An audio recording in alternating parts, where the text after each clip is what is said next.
Sebelum kalian menonton, jangan lupa subscribe, komen, like dan share. Selamat menonton. Teman-teman yang dimuliakan oleh Allah Subhanahu wa taala, Sayyidatina Khadijah radhiyallahu anha bernikah dengan Nabi Muhammad sallallahu alaihi wasallam pada usia beliau 40 tahun. Dan pada ketika itu usia Nabi Muhammad sallallahu alaihi wasallam 25 tahun. Semua kita sedia maklum, Sayyidatina Khadijah datangnya daripada kalangan golongan orang bangsawan. Beliau datang dari kalangan golongan orang hartawan dan orang yang mulia. Tetapi apabila beliau bernikah dengan Nabi Muhammad sallallahu alaihi wasallam, seluruh harta kekayaan beliau telah diberikan, telah dikorbankan kepada Nabi Muhammad sallallahu alaihi wasallam, membantu dakwah Nabi Muhammad sallallahu alaihi wasallam. Dikatakan 2/3 kekayaan yang ada di kota Mekah pada ketika itu adalah milik Sayyidatina Khadijah radhiyallahu anha. Tetapi apabila beliau memeluk Islam, beliau telah korbankan seluruh harta kekayaan yang ada pada beliau di jalan Allah Subhanahu wa taala. Pernah satu ketika Nabi Muhammad sallallahu alaihi wasallam pulang daripada berdakwah. Kebiasaannya Sayyidatina Khadijah akan menyambut Nabi depan pintu dalam keadaan wajah yang tersenyum. Tetapi pada ketika itu Nabi Muhammad sallallahu alaihi wasallam menghalang Sayyidatina Khadijah untuk bangun menyambut beliau. Nabi sallallahu alaihi wasallam berkata, "Wahai Khadijah, tetaplah kamu di tempat kamu." Pada ketika itu Sayyidatina Khadijah sedang menyusukan Sayyidatina Fatimah radhiyallahu anha ketika bayi. Diriwayatkan dalam kisah itu ketika menyusu Sayyidatina Fatimah radhiyallahu anha, yang mengalir masuk dalam mulut Sayyidatina Fatimah radhiyallahu anha bukanlah susu. Yang mengalir masuk dalam mulut Sayyidatina Fatimah radhiyallahu anha adalah darah. Yang mengalir dalam tubuh Sayyidatina Khadijah radhiyallahu anha adalah darah, bukan susu. Allahu akbar. Dan ketika itu Nabi Muhammad sallallahu alaihi wasallam pun mengambil Sayyidatina Fatimah radhiyallahu anha dari pangkuan Sayyidatina Khadijah. Dan Nabi Muhammad sallallahu alaihi wasallam meletakkan Sayyidatina Fatimah pada tempat tidur beliau.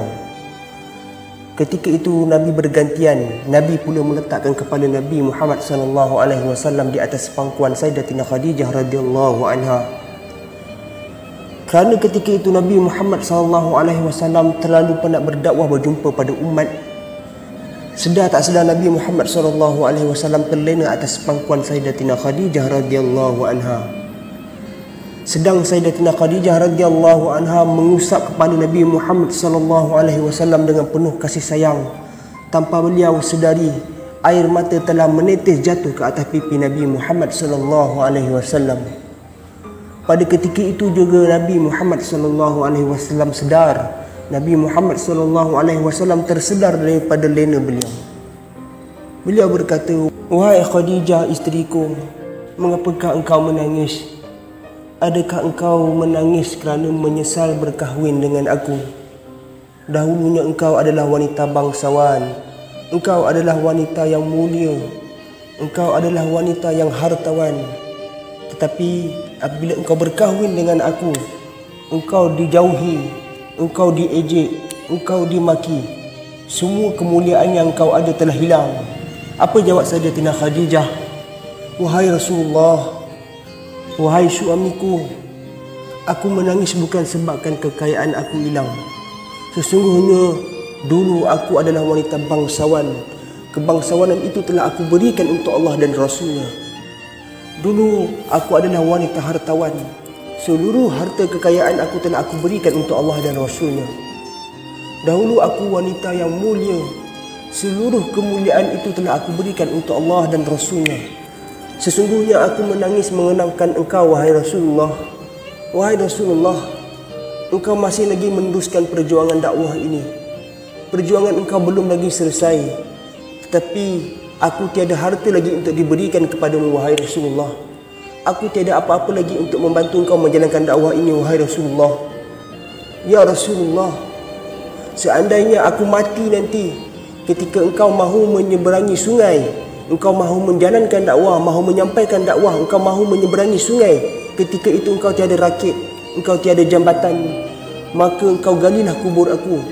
Kau ambillah tulang belulang aku, Kau cantumkanlah tulang belulang aku dan kau jadikanlah sebagai jambatan untuk kau menyeberang ke sungai itu. Allahu Akbar.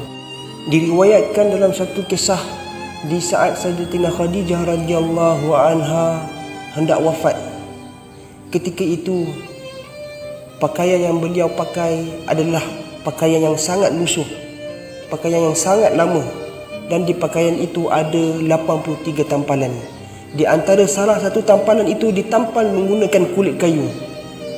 Ketika Sayyidatina Khadijah di akhir-akhir hujung nyawa beliau telah memanggil puteri beliau Sayyidatina Fatimah radhiyallahu anha. Wahai Fatimah, puteriku, sesungguhnya ajal aku akan tiba. Yang ku takutkan hanyalah siksaan kubur. Wahai Fatimah, sesungguhnya aku malu untuk meminta kepada Nabi Muhammad sallallahu alaihi wasallam. Kau tolong sampaikanlah kepada beliau bahawasanya aku mahu meminta kain serban yang beliau guna untuk menerima wahyu dijadikan sebagai kain kafan untuk menutupi jasad aku. Mendengarkan permintaan ini, Nabi Muhammad SAW menangis, tuan-tuan. Beliau menangis. Beliau masuk dan pergi berbisik kepada telinga Sayyidatina Khadijah. Wahai Khadijah, isteriku, sesungguhnya Allah Subhanahu wa ta'ala telah mengirim salam kepadamu, wahai Khadijah.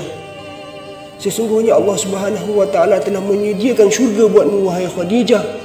Mendengarkan khabar yang gembira ini, maka Khadijah radhiyallahu anha pun menghembuskan nafas yang terakhir. Teman-teman yang dimuliakan oleh Allah Subhanahu wa ta'ala, Nabi Muhammad sallallahu alaihi wasallam telah buat pengorbanan. Sayyidatina Khadijah radhiyallahu anha telah buat pengorbanan untuk agama ini. Mereka sanggup hidup dalam keadaan kemiskinan.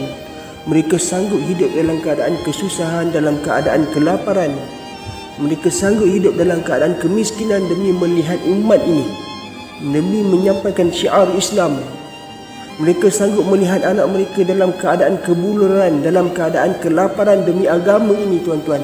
Demi agama ini, teman-teman. Demi bagaimana hari ini saya dan teman-teman semua dapat mengenal Rabb pencipta kita, Allah Subhanahu wa ta'ala. Demi bagaimana hari ini saya dan teman-teman semua dapat mengenal Islam. Demi bagaimana hari ini anak cucu kita dapat mengenal agama Islam, dapat mengenal Allah Subhanahu wa ta'ala. Tanpa pengorbanan ini, tanpa pengorbanan Nabi bersama Sayyidatina Khadijah radhiyallahu anha, mungkin hari ini saya dan teman-teman tidak mengenal Allah Subhanahu wa ta'ala, tidak mengenal Islam. Malah mungkin kita semua akan mensyirikkan Allah Subhanahu wa ta'ala. Teman-teman yang dimuliakan oleh Allah Subhanahu wa ta'ala, ulama bagi tahu hari ini kita semua, saya dan teman-teman, menerima Islam, hidup dalam keadaan beragama Islam di atas kesusahan dan penderitaan para sahabat, para isteri Nabi Muhammad sallallahu alaihi wasallam. Kita mengamalkan agama pada hari ini di atas penderitaan anak Nabi Muhammad sallallahu alaihi wasallam, di atas penderitaan isteri Nabi Muhammad sallallahu alaihi wasallam, di atas penderitaan Nabi Muhammad sallallahu alaihi wasallam. Hari ini apa yang kita bagi kepada agama ini?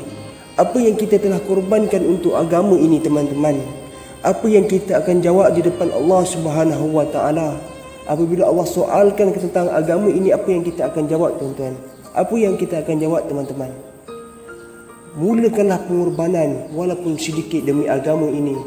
Secara istiqamah, insya-Allah Allah Subhanahu wa ta'ala akan pandang pengorbanan ini walaupun sedikit. Buatlah pengorbanan walaupun sedikit untuk agama ini, untuk menyebarkan agama ini, teman-teman.